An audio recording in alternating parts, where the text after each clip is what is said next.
Mientras nosotros gobernemos en la República Dominicana, no perecerá la libertad.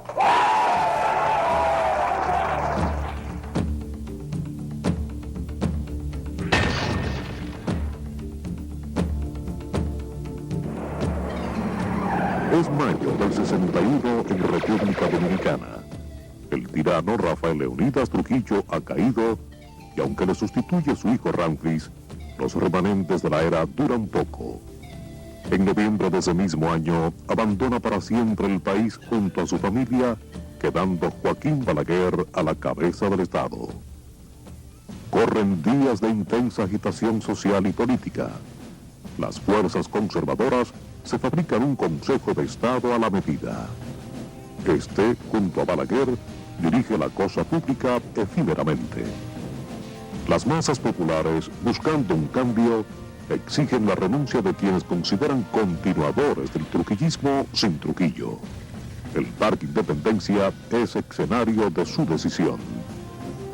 Reprimidas bárbaramente, obligan a Balaguer a refugiarse en la Nunciatura Apostólica y luego a salir al exilio. Un segundo Consejo de Estado es formado. Su cabeza visible, Rafael F. Bonelli, quien convoca elecciones y recibe el respaldo por el pueblo dominicano. Convocadas las primeras elecciones libres en más de 30 años, los partidos políticos recorren calles y campos. Conservadores y liberales se enfrentan. La Unión Cívica Nacional, UCN, lleva a Viriato Fiallo como candidato. Aglutina a los sectores más recalcitrantes del pensamiento nacional. El Partido Revolucionario Dominicano, PRD, lleva como candidato al profesor Juan Bosch. Se vivieron momentos difíciles. La UCN presionaba para que los votos fueran de un solo color y que no se permitiera votar a los analfabetos. Indignado, Bosch amenaza con retirarse. Cuando Bosch lanza su anatema de que no iría, el PRD no iría a las elecciones, indudablemente esto conmovió al país y conmovió a las mismas fuerzas militares que ya comenzaban a ver con menos ojeriza al profesor Bosch y a todo el PRD. Cuando el padre Láutico García comienza su perorata afirmando que el profesor Bosch era comunista, que era marxista-leninista, esto pues produce un movimiento que parece que se revertía en ese momento contra el profesor Bosch, que era un representante de la iglesia del que así hablaba, ¿no? Y la iglesia en este país tiene mucha voz y mucha autoridad, siempre la ha tenido y la seguirá teniendo. Entonces, al doctor Salvador Pitaluga Vivar se le ocurre convocar tanto al profesor Bosch como al padre Láutico García a un debate público por la televisión. Y el debate suscitó tanto interés que todas las emisoras de radio del país, tengo entendido, que se metieron en cadena. Al final, el padre Láutico admitió que el profesor Bosch no tenía nada de comunista, que él había estado mal orientado, y entonces, al final, yo traté de conseguir que Bosch aceptara volver a ser candidato, cosa que no logré, pero sí el compromiso de que sería una decisión del partido al día siguiente, naturalmente, el partido volvió a las elecciones y 2 días después el profesor Bosch fue electo presidente de la República. El 20 de diciembre de 1962, un nuevo capítulo empieza a escribirse en nuestra historia política con la victoria de Juan Bosch en las urnas. En el orden cronológico, histórico, de América Latina, el gobierno de Juan Bosch, que se juramentó el 27 de febrero de 1963, fue un caso excepcional, sui generis, en la historia política americana, porque no hay antecedentes en estos países del hemisferio nuestro de que a un gobierno dictatorial con las características del gobierno de Trujillo, en un periodo inmediatamente posterior a su desaparición en términos de gobierno personal, le sucediera un régimen democrático como fue el caso del gobierno de Juan Bosch, producto de unas elecciones nacionales realizadas dentro de un marco con las características de nuestro medio de absoluto respeto al sufragio universal, que le dieron a un candidato que no provenía de las capas sociales más elevadas, ni apoyado por los sectores sociales determinantes en el orden económico de la vida nacional, y particularmente por la fuerza extranjera que ha gravitado en la vida de nuestros pueblos, como son los gobiernos de los Estados Unidos, que ganara las elecciones como la ganó Juan Bosch en el año de 1962. Lo que le preocupaba a Juan Bosch era que la imagen de lo que era la democracia se pudiera dar a conocer al pueblo dominicano, que hasta entonces habíamos vivido en las sombras de las dictaduras y de la ignorancia política. Y eso quedó plasmado de manera inmediata, apenas un mes y pico, 2 meses después de la toma de posesión de su gobierno, cuando sometió a la Asamblea Nacional un proyecto de constitución que era un caso excepcional también en la historia dominicana y yo creo que en la historia de América Latina. La Constitución de 1963 no era solamente un documento ordenador en el orden institucional del Estado dominicano, era al mismo tiempo un programa de gobierno en términos nacionales. Quiere decir que se conjugaban los dos aspectos: un gobierno democrático, representativo, reformador, liberal, honesto y patriótico, y un programa de gobierno que iba a permitir el desarrollo armónico de las fuerzas productivas de la sociedad dominicana, partiendo de las bases institucionales que creó la dictadura de Trujillo.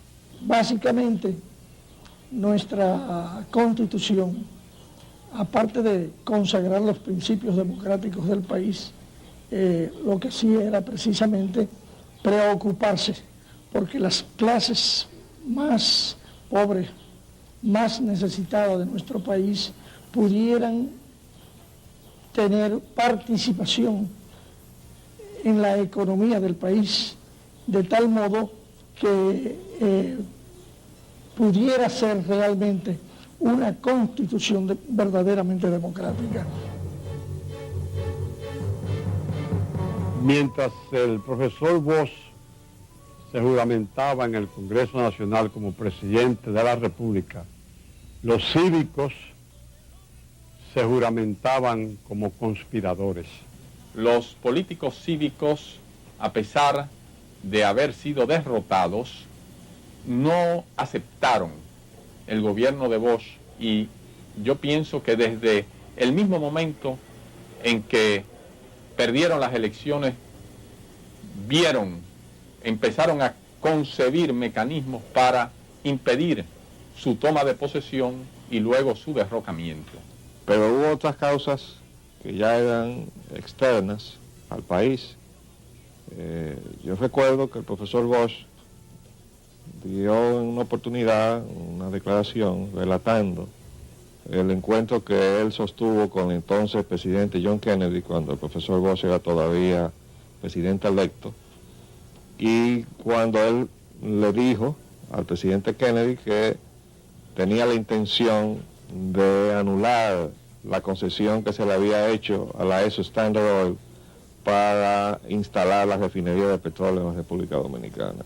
El día 27 de febrero, como a las 5 de la tarde, cuando llegamos a Palacio y nos reunimos, él y yo, en su despacho del Palacio Presidencial, me dijo estas palabras: vicepresidente, no se haga ilusiones, nos tumban.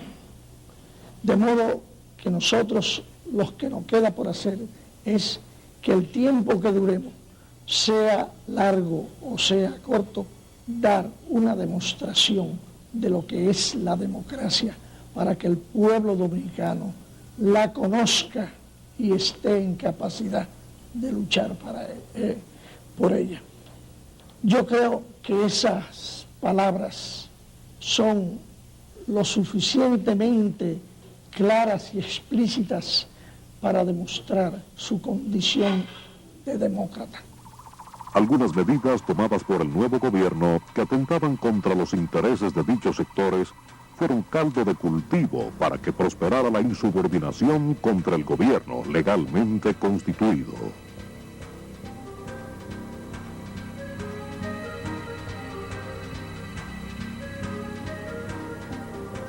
El gobierno de Bosch ganó las elecciones en gran medida gracias a haber propuesto un programa de reformas sociales, de cambios en las relaciones sociales y políticas vigentes en la época que provenían de la dictadura de Trujillo, lo cual resultaba también especialmente cuestionable para los sectores dirigentes de orientación conservadora. Juan Bosch no tomó medidas por decreto ni por leyes para impedir la corrupción.